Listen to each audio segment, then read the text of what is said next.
with Eno's on the VCS3 synthesizer with. But in those days you couldn't get that sound. Sure. But then I go from that to a very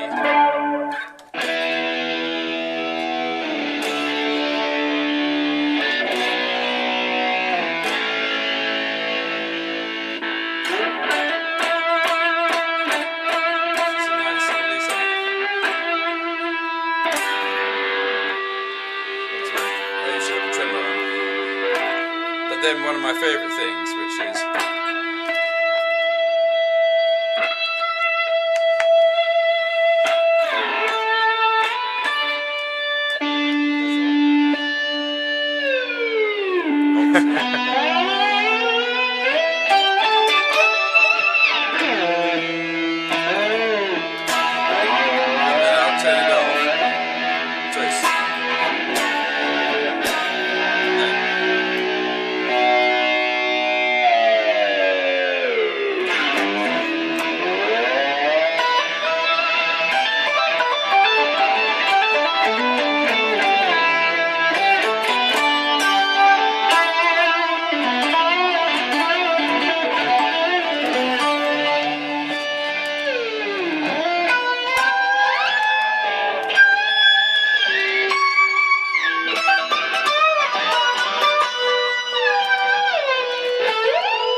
clangers. It just reminds me of, I just love that. I just sort of muck about with it. Yeah. But I only use it very sparingly at the end. And if I was somebody watching, I think, what? How the hell is he doing that? Yeah, it's sure. Like sort of,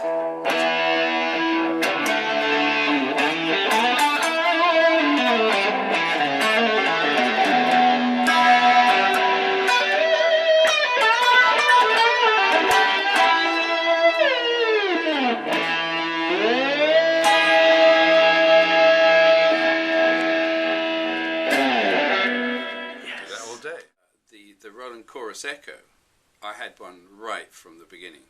Sure. And with the tapes in it and everything, and that was something that we used, not only me, but Brian Ferry with his piano, and Eno on his own solo career. You know, we used it non-stop because you could actually slow the thing down, and you could play a few tricks with doing what it was not meant to do.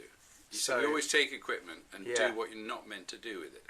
Right. So totally. I get any new piece of equipment and I go through it and find what's unique about it, and I try and build something around the uniqueness of it. I don't want it to do the normal thing. Every time some innovation came out, whether it was to do with pedals or echoes or keyboards, eventually, you know, not only me, but I was the person who alerted everyone to, we've got to try one of those. We get one down, try it out. Because, you know, the whole Roxy thing, and me personally, and Brian Eno and stuff, was about trying to do something different every time. Trying to exploring for new things. And you have a new piece of technology, it makes you play in a different way. Right. So it helps you write. It helps you go off into an area that you probably couldn't imagine in your mind. But it's always about combinations. We'd heard Clapton play with John Mayall and all that. Yeah. That was great. But if you turn on Top of the Pops, you know, I think it was 1967 or something, and you see Jimi Hendrix playing Hey Joe, and your life's changed forever, because it's the most exciting and fascinating mixture of showmanship and playing ability and talent, and it really inspires you. And then you're in London where everything was happening. Sure. Musically. You know. And obviously you're back with Roxy after quite a gap. Yeah. And how is it to be back with them? Playing these songs is absolutely wonderful. And in fact, you know, I listen to every gig, we record every gig, and so far we've done 11 festivals this summer, finishing at Festival.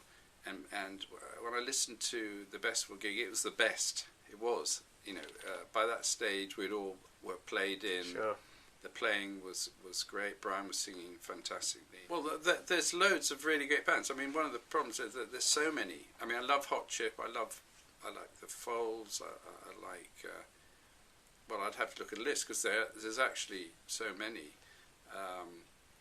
But I think there's a lot of great talent out there, and the difficulty is there's too many great bands really, and everyone's competing for those slots really on the live festivals, which is where the money is really. Yeah.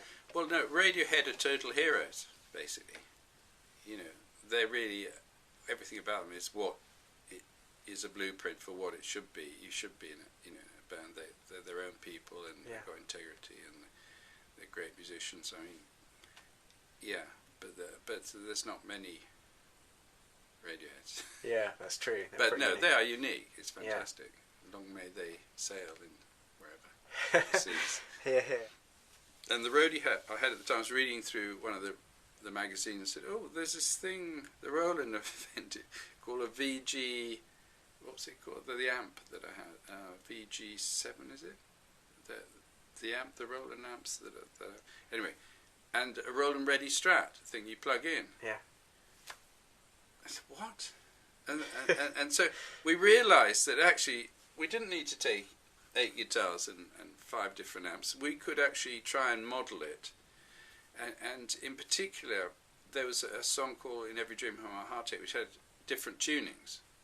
Where it was basically, it's all E flats and detuned and all stuff. So I thought, well, let's see if it can do that. Then with just one button, I can, So I'm always an early adopter on technology, and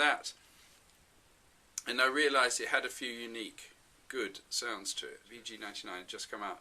I thought, okay, well, I can take the elements of what I had before, but I don't have to be stuck necessarily with the amp or the distortion aspects of the other thing. I can have a much more colours on my palette. So, I wanted some particular aspects. What's great about the VG99 for me is in Ladytron, where I need, some weird sounds, and also with Javi's help, managed to program the whole setup with the foot controller. Is it the FC300? With the FC300, and which is absolutely brilliant, and it means that I can do a little bit of trickery using the whammy side. And I realised that I could do press on the whammy thing on and off, and use it, particularly at the end of Ladytron, where it's meant to go a bit wild, and Eno used to treat my guitar and stuff like that a lot, and I find I can do that really, really well, and I just love using that particular part of it. And obviously there's a lot more to be discovered, but I just haven't had time. Yeah, of course. But it works a treat on where I want it to be weird and wonderful. I'm sure if I worked on it longer, you could probably do everything on it. Can't you see? Love is the drug